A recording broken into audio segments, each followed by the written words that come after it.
Dans un milieu comme celui-ci, qui est un milieu hospitalier, pour des personnes âgées, il est très important d'avoir de la couleur pour plusieurs raisons. On vit entouré de couleurs, les arbres, les fleurs, le ciel, parce que la couleur, c'est la vie.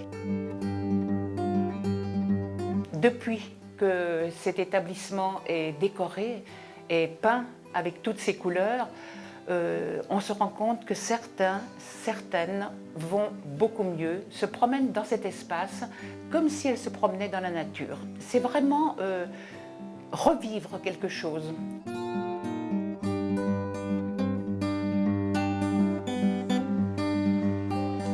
Quand on sort de notre chambre, qu'on voit toutes ces montagnes, qu'on voit tous ces jolis tableaux, je sais pas, c'est de la joie, c'est très agréable à regarder. Et moi, je les regarde à chaque fois que je passe, je m'en lasse jamais. Les peintres, en arrivant, ont consulté les archives, se sont promenés en ville et dans les environs même, afin de pouvoir mettre sur les murs des évocations des lieux, de façon à ce que les résidents puissent réactiver leur mémoire visuelle et sensorielle. Oh, bien sûr, tout ce qui a été fait par les gars, là, je trouve ça magnifique même. À la salle à manger où on mange, c'est encore mieux garni. Pour nous, personnellement, en tant que soignants, c'est beaucoup plus chaleureux. Et puis c'est vrai que quand les artistes étaient là, on a vu les personnes dans un autre contexte en fait. Ça les a motivés aussi de sortir de leur chambre pour faire le tour. Ces souvenirs qui ressuscitent ou qui reviennent à la mémoire en voyant une couleur ou une autre. C'était naturel dans leur vie, mais ce n'était pas naturel en milieu hospitalier. Et ça, je crois que c'est vraiment une visée thérapeutique. Et en ce sens, je pense qu'il y a de la réussite. Ces peintures, ces couleurs, c'est le cycle de la vie. Ce sont les 4 saisons et c'est les couleurs que chacun doit respirer, doit voir tant au niveau de la vieillesse que de l'enfance.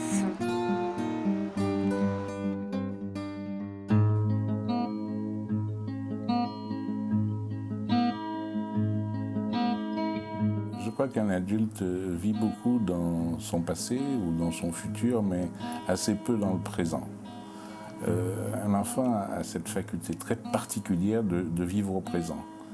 Il a mal, il pleure, il n'a plus mal, immédiatement il peut être heureux. Et il peut être heureux, il peut s'amuser, et c'est quelque chose de très spécifique à l'enfance, cet ancrage dans le présent.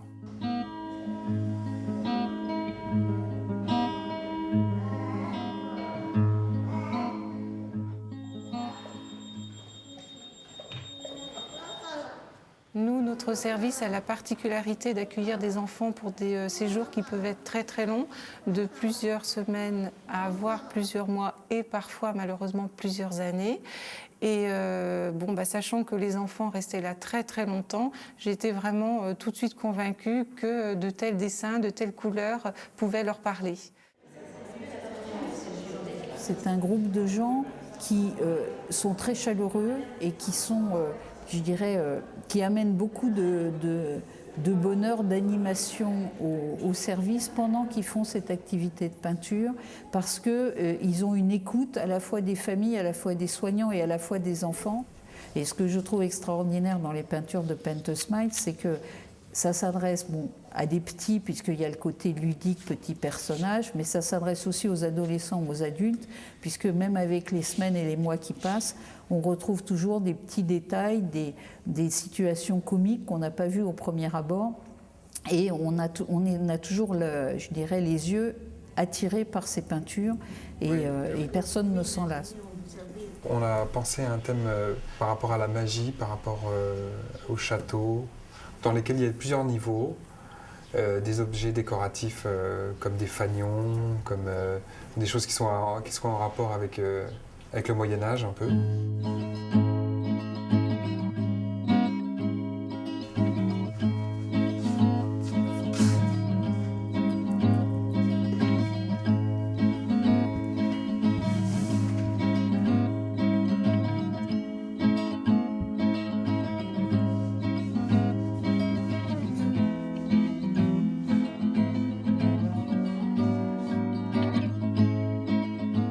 sait très bien que si l'attention est attirée par quelque chose d'autre, eh bien on ressent moins la douleur, on ressent moins l'angoisse. Et quand on les fait rentrer pour la première fois dans ce service, alors qu'ils y arrivent terrorisés, eh bien quand ils voient les murs décorés, quand ils voient l'environnement, ils retrouvent le sourire et ils rentrent très facilement sans avoir les pleurs et les réticences qu'on avait avant.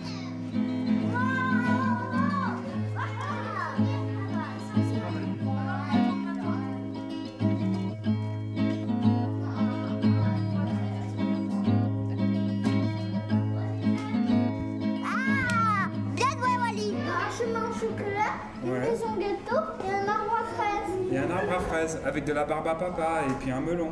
Le buisson, c'est un melon. Une pastèque buisson, un nuage barbe à papa. Ça te fait penser à un nuage. Et un chemin en chocolat. Un chemin en chocolat. Une maison de gâteau. Et un arbre en fraise. C'est drôle, hein? On voit pas ça tous les jours. À partir du moment où ces couloirs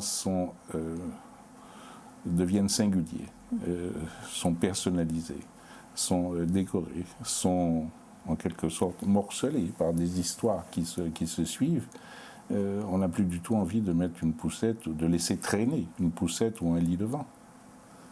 C'est le respect du lieu qu'on s'est approprié par rapport à l'espace anonyme. En termes d'accueil aussi, pour le personnel, c'est agréable de pouvoir accueillir des familles et des enfants dans de beaux locaux bien décorés et puis décorés soigneusement.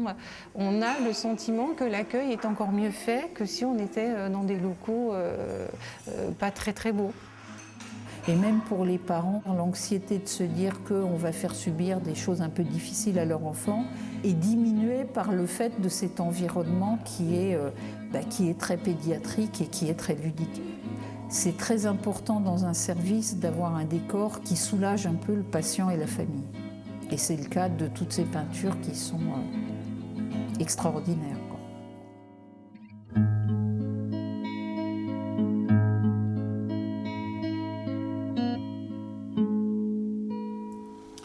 Un moyen simple et efficace de mettre du bonheur dans un lieu où il n'y en a pas forcément.